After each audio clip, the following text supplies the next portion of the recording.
C'est en 1841 que Mayotte devient française. Régnait alors un prince malgache, Adrian Souli, de la région Sakhalane, réfugié de Madagascar. Il venait de s'autoproclamer sultan, titre réservé aux descendants du prophète Mahomet. Il venait de se convertir à l'islam afin d'être accepté par les chefferies locales.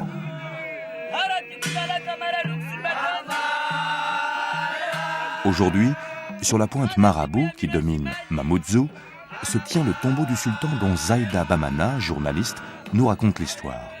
Elle marque un pas dans l'histoire mouvementée du peuplement de l'île. Sur tout le périmètre, il y a des vestiges anciens qui témoignent de l'histoire de l'île.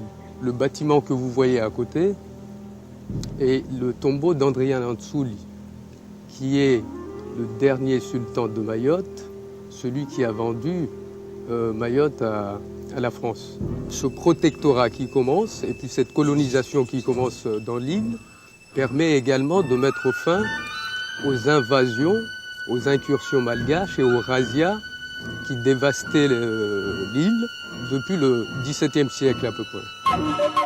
Le 25 avril 1832, l'usurpateur vend au commandant français Bassot l'île, contre une rente viagère personnelle de 1000 piastres destinée à son alcool. La vente est entérinée par le roi de France Louis-Philippe.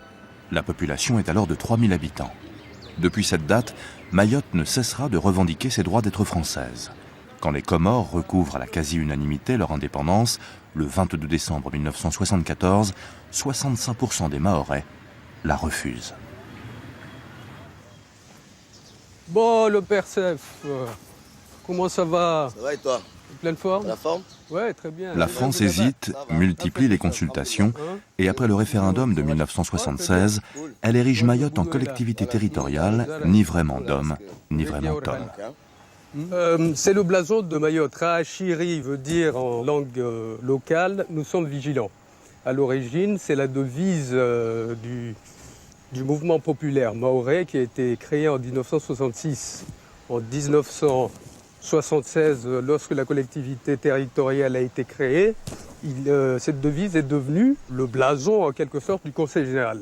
Vous avez le croissant de lune qui correspond aussi à une particularité locale. Vous savez très bien que l'île est à 99% musulmane et l'hippocampe a cette forme caractéristique de l'île.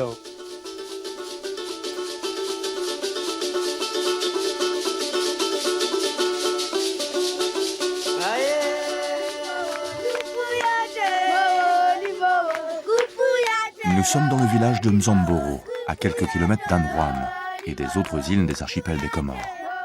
Tout a commencé ici au nord. Certains savants disent que les Indonésiens ont été les premiers à fouler le sol. La légende dit que les origines du peuplement de Mayotte sont ici. Il semblerait que les flottes du roi Salomon aient abordé sur cette plage. Mais certaines informations récentes indiquent que le peuplement a véritablement commencé au IXe siècle avec les Bantous qui sont venus de la côte est africaine.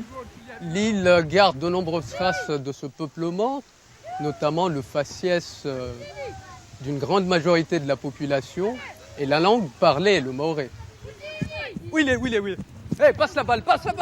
À la population africaine venue via Madagascar s'ajoutent les marchands musulmans arabes vers le IXe siècle. Ces navigateurs, souvent métissés avec les Bantous, sont parfois originaires de la ville perse de Shiraz. Ils viennent du détroit d'Ormuz. Ils apportent avec l'islam une très riche civilisation commerçante. Ils construisent des villages sur les collines, fortifiés par de hauts murs de maçonnerie. Ces villages abritent les nobles et les esclaves domestiques. Très vite, l'aristocratie arabisée s'établit à Tsingoni. Le village de Tsingoni, dominé par son minaret et surplombant une superbe baie, devient donc le berceau de l'islam mahorais et l'ancienne capitale du sultanat de Mayotte. Mais il nous a été dit que c'est la mosquée la plus ancienne, non seulement de Mayotte, mais de l'ensemble de l'océan Indien. Est-ce que c'est vrai? Ça, c'est le tombeau du sultan Issa, qui a construit la mosquée. Les siècles qui vont suivre ne contribueront guère au peuplement. L'île sert plutôt d'escale aux navires européens en quête d'esclaves, que les sultans leur fournissent, n'hésitant pas à vendre leurs propres sujets. Vont se succéder des années de feu et de sang. Entre 1806 et 1841, pirates, querelles dynastiques, razzias, transforment l'île riche et accueillante en un désert. Théâtre de nombreuses guerres, l'île acquiert le surnom d'île des sultans batailleurs. La Grande Terre est dépeuplée. On est ici dans un cimetière malgache. Le village de Mtsangamouji, qui est juste à côté, celui d'Akwa, sont les référents en quelque sorte de ces incursions malgaches qui ont produit des razzias énormes. On venait de Madagascar piller les richesses culturelles de l'île. On venait également chercher à enrôler des esclaves.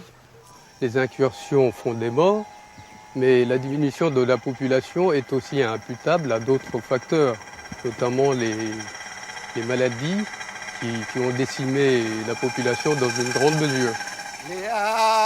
Quant aux hommes capturés, ils sont vendus comme esclaves par les négriers blancs aux colonies de Bourbon et d'Île-de-France. Quand la France prend possession de Mayotte, il faut repeupler, trouver des bras pour travailler. L'administration coloniale encourage l'occupation des sols et tente de développer des plantations sucrières. Les colons réunionnais s'y installent ainsi que des ouvriers venus d'Europe. Mais après 1946 et l'abolition de l'esclavage, une nouvelle période trouble commence. Sous administration française, un engagement de 5 ans au profit de la France s'installe. Les engagés sont durement mis à contribution.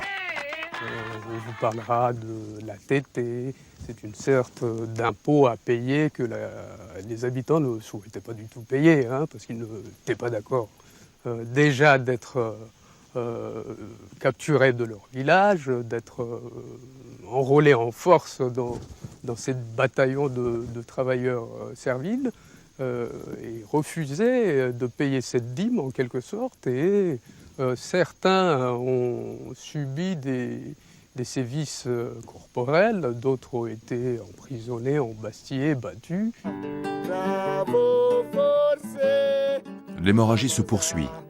Esclaves et propriétaires fuient et se réfugient dans le reste de l'archipel.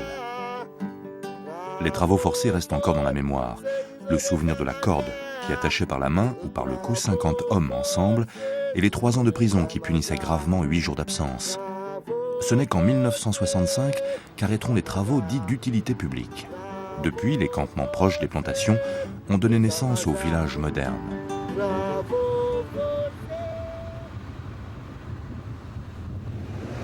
Et puis les engagés volontaires ont habité par la suite des villages qu'on appelle maintenant des villages de gratte. Ce sont des villages où une population autochtone a ses habitudes culturelles. On cultive ce qu'il y a à manger au jour le jour. Il y a des villages à côté d'ici, par exemple au Combani. Combani, Mamoudzou, mais aussi Kani. Si la fin du 19e siècle a malgré tout marqué le retour des Mahorais, l'arrivée massive des Comoriens et d'Africains recrutés par les planteurs, ce n'est que depuis une 50aine d'années que l'on peut parler de repeuplement de Mayotte.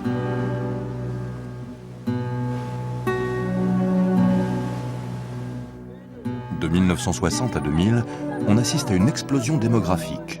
Le taux de natalité atteint des niveaux records avec plus de 6 enfants par femme. Si les routes de migration comorienne se sont développées historiquement au nord de l'île, aujourd'hui radars et gardes-côtes sont censés l'interrompre. Mais en fait, la route s'est déplacée. Au péril de leur vie, les Anjouanais accostent désormais au sud. Les Mahorais ont besoin de main-d'œuvre étrangère. Mais l'État voudrait former la sienne. Ah, ça date. Ouais, ça fait longtemps que je ne viens plus dans ce petit village. Ça bouge beaucoup ici. On considère que la population de Sada est une population plus ou moins typique, bantoue. Ici, c'est aussi un peu le creuset de toutes les influences migratoires. Sada est aussi une ville musulmane. L'islam est très présent dans les esprits et dans la pratique. À Mayotte, il n'y a pas un caractère authentique au sens académique du terme. Il n'y a pas de population d'origine mahoraise véritablement. C'est un mélange qui s'est effectué au fil des siècles.